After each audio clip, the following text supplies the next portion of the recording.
Lorsque nous vivons dans la présence de Dieu et que nous passons un temps dans la présence de Dieu, nous sommes fortifiés et nous trouvons une force dans notre vie qui nous permet de faire ce que nous devons faire au moment où nous devons le faire. Restez avec nous dans Jouissez de votre vie.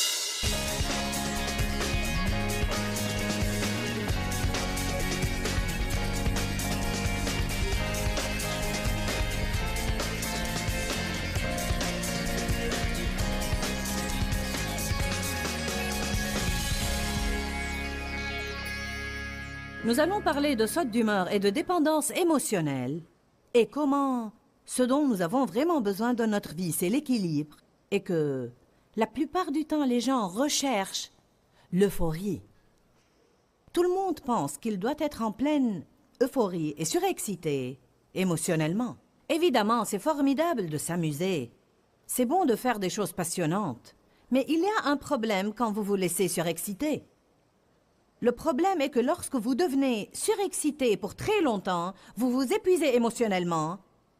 Et d'habitude, l'autre facette à cela, c'est que vous allez vous effondrer. Avez-vous jamais remarqué que parfois vous revenez de vacances vraiment passionnantes et vous finissez par être de mauvaise humeur? Allez, quelqu'un a jamais remarqué ça? D'accord, c'est bon. Mais pourquoi cela arrive?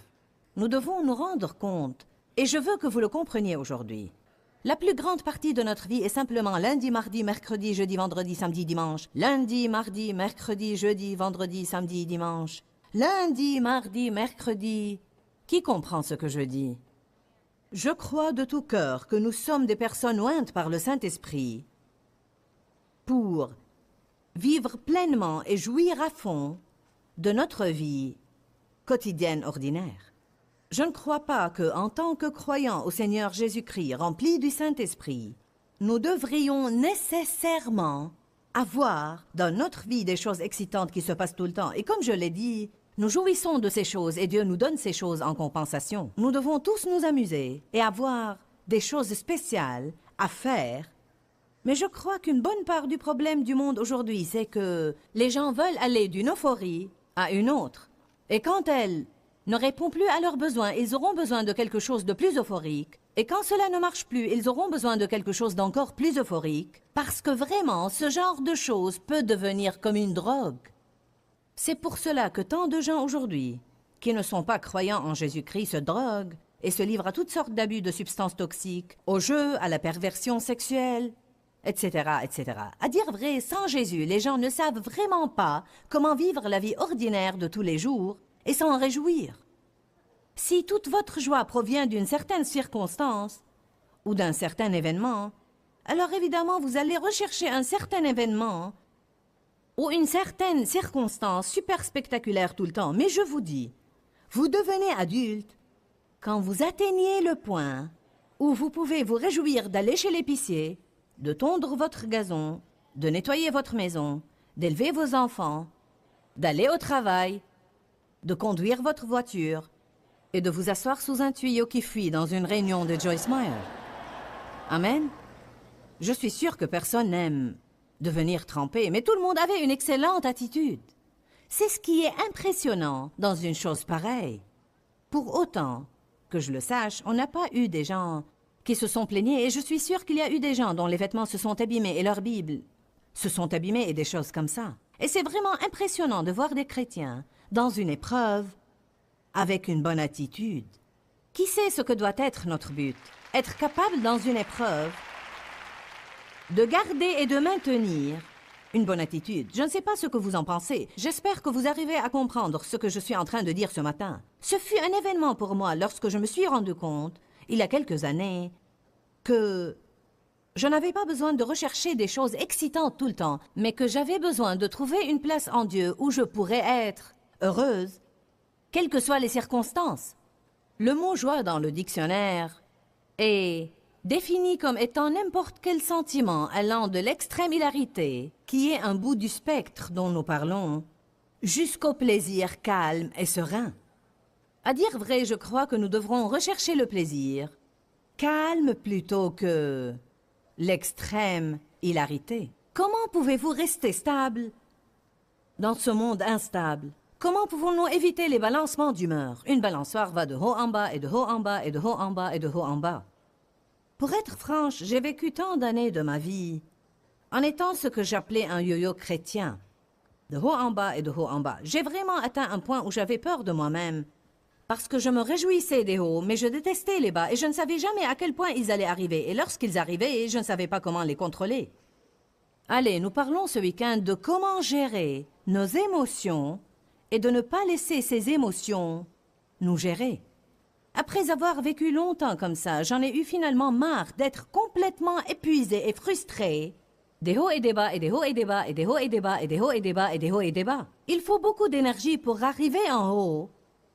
Et puis, il y a un facteur d'anéantissement qui accompagne la chute. Et une fois que vous êtes en bas, il faut beaucoup d'énergie pour essayer de remonter en haut. Alors, les gens qui vivent comme ça sont littéralement épuisés, émotionnellement, mentalement, ainsi que physiquement, à cause de l'extrême fatigue de tous ces hauts et bas et hauts et bas et hauts et bas. J'ai mentionné la veille combien je m'enthousiasmais à propos de mes réunions, jusqu'au point de m'épuiser physiquement. Puis je rentrais à la maison et j'étais émotionnellement épuisée et je finissais par pleurer toute la journée qui suivait la conférence. J'ai pensé, c'est bête. Je voyage et Dieu agit et bénit, puis je rentre chez moi et je pleure. Où est la logique là-dedans? J'ai commencé finalement à me rendre compte que je m'épuisais en me laissant me déchaîner émotionnellement. Personne ne m'avait jamais appris qu'il était possible de gérer ça, de dire d'accord, nous allons nous réjouir de ça, nous allons nous enthousiasmer, mais nous n'allons pas aller au-delà du point où ça va vraiment ouvrir une porte à l'ennemi, parce que la Bible dit dans 1 Pierre 5,8 « Soyez sobres, votre adversaire le diable rôde comme un lion rugissant cherchant qui il dévorera. » Quand nous perdons l'équilibre dans l'une ou l'autre extrême, allez maintenant. Lorsque nous perdons l'équilibre, à ce moment-là, nous nous attirons des ennuis et nous ouvrons une porte à l'ennemi. Je crois qu'une des raisons pour lesquelles la grande partie de notre vie est quelque part au milieu, et moyenne et ordinaire, c'est parce que c'est vraiment là que Dieu veut nous voir vivre. Il ne nous veut pas ni en haut, ni en bas. Beaucoup de vous n'étaient pas là la veille, mais j'avais lu un passage dans Ésaïe 40 qui dit que Dieu abaisse les montagnes et les collines et comble les vallées. Il aplanit chaque lieu aride et accidenté devant nous. Donc il semble comme si la place où Dieu veut nous voir vivre soit une place agréable, homogène et plane. Comment pouvons-nous rester stables dans un milieu instable? Un des moyens de rester stable est de passer beaucoup de temps avec Dieu. Simplement être en sa présence. Je peux vous garantir que le fait de réserver ce temps ce week-end, beaucoup d'entre vous ont pris des vacances, d'autres ont pris leur samedi, et je sais que ce temps est précieux pour les gens qui travaillent. Et vous êtes venus passer un temps supplémentaire avec Dieu en sa présence, à l'adorer et à écouter sa parole. La Bible dit dans Psaume 91, verset 1, « Et je vous demande d'ouvrir vos Bibles. Celui qui demeure dans le lieu secret du Très-Haut restera stable et inébranlable à l'ombre du Tout-Puissant, dont la force aucun ennemi ne peut résister. » Donc, lorsque nous demeurons, et demeurer veut dire vivre, lorsque nous vivons dans la présence de Dieu et que nous passons un temps dans la présence de Dieu, nous sommes fortifiés et nous trouvons une force dans notre vie qui nous permet de faire ce que nous devons faire au moment où nous devons le faire. Le problème avec la vie, c'est qu'elle est pleine de surprises. Je ne savais pas la veille, quand j'ai dit « Ouvrez au psaume 91, 1 » qu'un tuyau allait éclater. Je ne savais pas, quand je suis rentrée à la maison, que j'allais avoir une mauvaise nouvelle. Je ne savais pas vraiment ce qui allait arriver ce matin, dans la réunion jusqu'à ce matin. Alors, il y a des tas de choses dans la vie que nous ignorons et nous devons être assez forts dans le Seigneur. Allez, pour être préparés à faire face à n'importe quoi, avec une bonne attitude, en restant stable, parce que le mot « émotion » vient en fait du mot « mouvoir ». Ce qui arrive, c'est que les sentiments se soulèvent et veulent décoller dans une certaine direction, et Satan veut que nous les suivions de trop près. Le diable veut que nous soyons d'accord avec tout ce que les sentiments veulent. Nous devons dire « J'ai fait ce voyage auparavant, je ne vais pas voyager cette fois-ci, faites ce que vous voulez faire, sentiment, mais moi je ne bougerai pas d'ici. » Je vais rester stable et ferme dans la grâce de Dieu. Il est très facile de dire « Amen » dans cette réunion. Il est facile d'applaudir et d'approuver. Mais qu'arrivera-t-il quand vous serez mis à l'épreuve? Je veux que vous soyez prêts lorsque vous quitterez cette réunion pour retourner à la vie ordinaire de tous les jours et que vous serez mis à l'épreuve, ce qui va certainement arriver. Car chaque fois que vous dites « Amen » à une chose comme ça, vous allez être mis à l'épreuve. Même pour moi, la veille, ce n'est que lorsque je suis arrivée dans ma chambre d'hôtel que je suis devenue pleinement consciente que j'étais en train d'être testée sur tout ce que je prêchais ce week-end. Pas de panique. Ce n'est qu'une épreuve. Je crois que lorsque nous passons le test, nous voyons l'onction de Dieu augmenter dans notre vie. Je crois que de nouvelles portes s'ouvrent pour la bénédiction, la prospérité et la victoire. Mais avant d'être admis dans le niveau supérieur, nous devons être testés dans le niveau où nous sommes. Donc, si nous passons du temps avec Dieu, il va nous aider à être stables. Exode 14.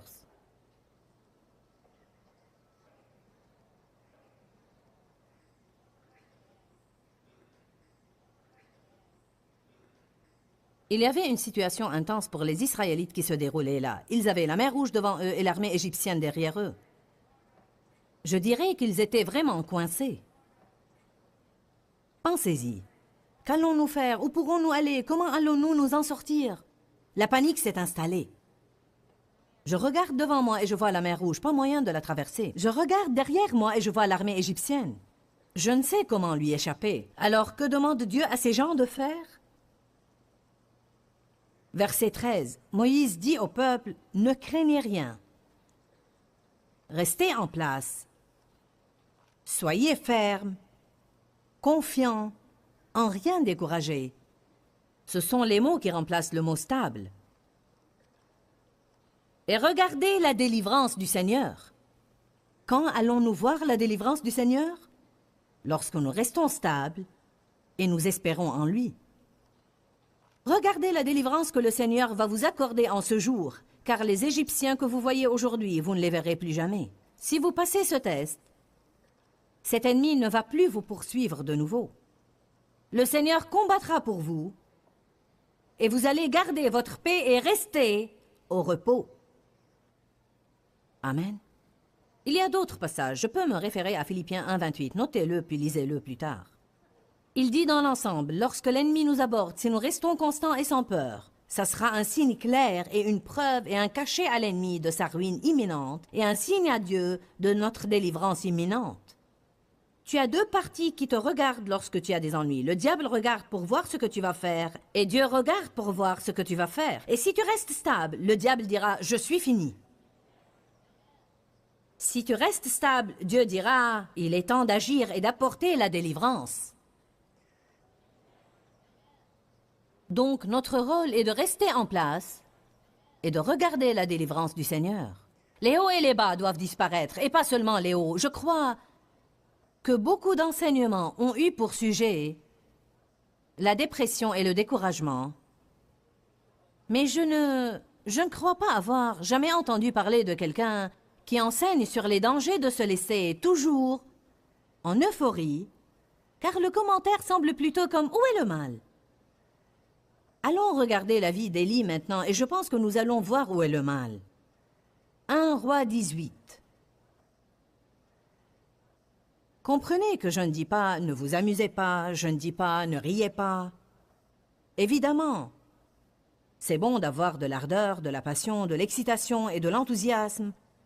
Mais il y a une ligne que nous pourrions traverser et nous glisserons alors vers des émotions complètement effrénées qui peuvent vraiment nous épuiser. Verset 21. 1 Roi 18, 21. Je vais commencer à lire ici et faire quelques commentaires. Il y avait une situation qui se déroulait entre Élie et les prophètes du Baal à propos de qui était le vrai Dieu. Élie voulait que le peuple arrête d'osciller entre deux opinions, car un jour ils avaient une opinion et le jour suivant ils avaient une autre opinion. Alors il voulait leur démontrer qui était le seul vrai Dieu. Il dit, Élie s'approcha de tout le peuple et dit, jusqu'à quand clocherez-vous des deux côtés? C'est une bonne parole pour quiconque est là aujourd'hui et doit prendre une décision et aussi entre deux opinions. Jusqu'à quand clocherez-vous des deux côtés? Si le Seigneur est Dieu, allez après lui. Si c'est Baal, allez après lui.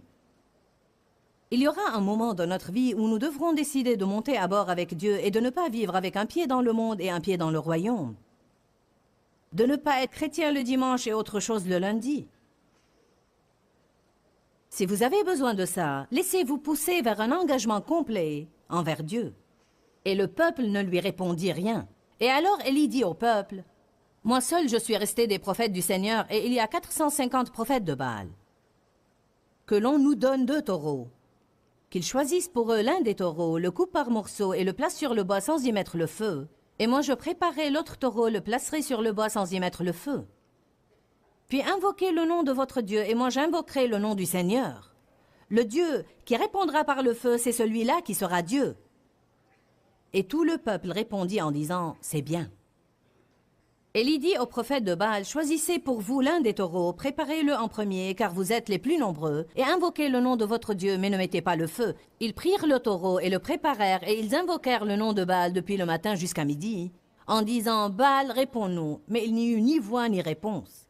Et ils dansaient en pliant le genou devant l'autel qu'ils avaient fait. À midi, Élie se moqua d'eux et dit, « Criez à haute voix.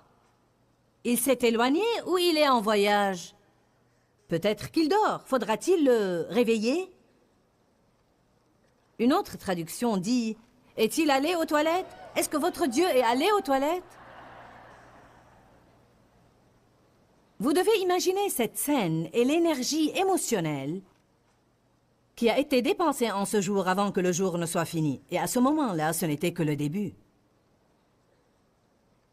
Et ils crièrent à haute voix, et ils se firent, selon leur coutume, des incisions avec des épées et avec des lances, jusqu'à ce que le sang coulât sur eux. Lorsque midi fut passé, ils se mirent à vaticiner, jusqu'au moment de la présentation de l'offrande. Mais il n'y eut ni voix, ni réponse, ni signe d'attention. Élie dit alors à tout le peuple, « Approchez-vous de moi. » Tout le peuple s'approcha de lui.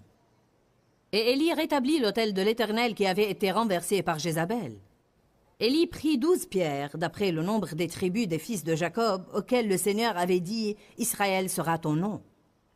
Et il bâtit avec ces pierres un autel, il fit autour de l'autel un fossé de la capacité de 2 mesures de semences. Il arrangea le bois, coupa le taureau par morceaux et le plaça sur le bois. Pour moi, couper une vache équivaudrait à une journée de travail. Puis il dit, remplissez d'eau 4 cruches et versez-les sur l'Holocauste. Il a même pris cette mesure de précaution de verser l'eau sur l'Holocauste pour être doublement sûr qu'ils comprendront lorsque le feu tombera et consumera l'Holocauste que ça ne pouvait être que de Dieu. Et il dit, doublez et ils doublèrent. Et il dit, triplez et ils triplèrent. Il y avait tellement d'eau qu'elle coula autour de l'autel et remplit le fossé. Verset 36. Au moment de la présentation de l'offrande, Élie dit, « Ô Seigneur, Dieu d'Abraham, d'Isaac et de Jacob, que l'on sache aujourd'hui que tu es Dieu en Israël, que je suis ton serviteur et que j'ai fait toutes ces choses par ta parole. Écoute-moi, Seigneur. » Et le feu du Seigneur tomba et consuma l'Holocauste. Quand tout le peuple vit cela, ils tombèrent face à terre et dirent, « C'est le Seigneur qui est Dieu, c'est le Seigneur qui est Dieu. » Et Élie dit, « Saisissez tous ces prophètes de Baal, qu'aucun d'eux n'échappe. » Maintenant écoutez ça, verset 40. Et ils les saisirent.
descendre au torrent de Kishon, et comme la loi de Dieu l'exigeait, il les égorgea là-bas. Alors maintenant, d'après ce passage, Élie qui, paraît-il, était seul là-bas avec son seul serviteur que vous allez voir dans quelques minutes, lui, personnellement, de sa propre main, a tué 450 hommes. Combien était sa fatigue en ce moment? Et puis Élie dit à Achab, verset 41, « Monte, mange et bois, car il se fait un bruit qui annonce la pluie. » C'était toujours le même jour.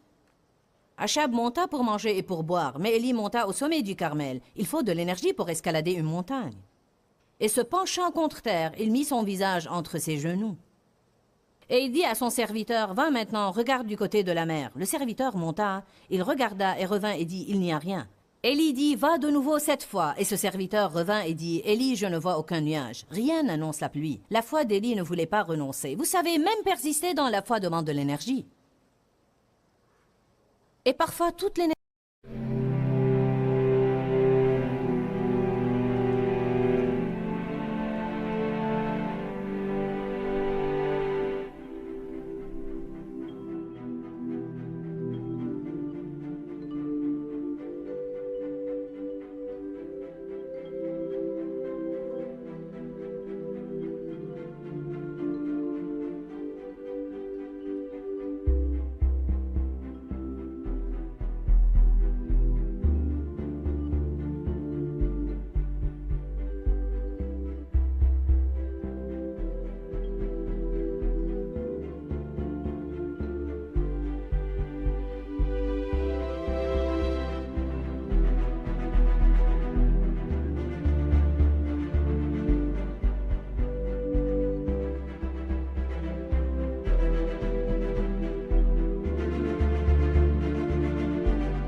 que vous avez.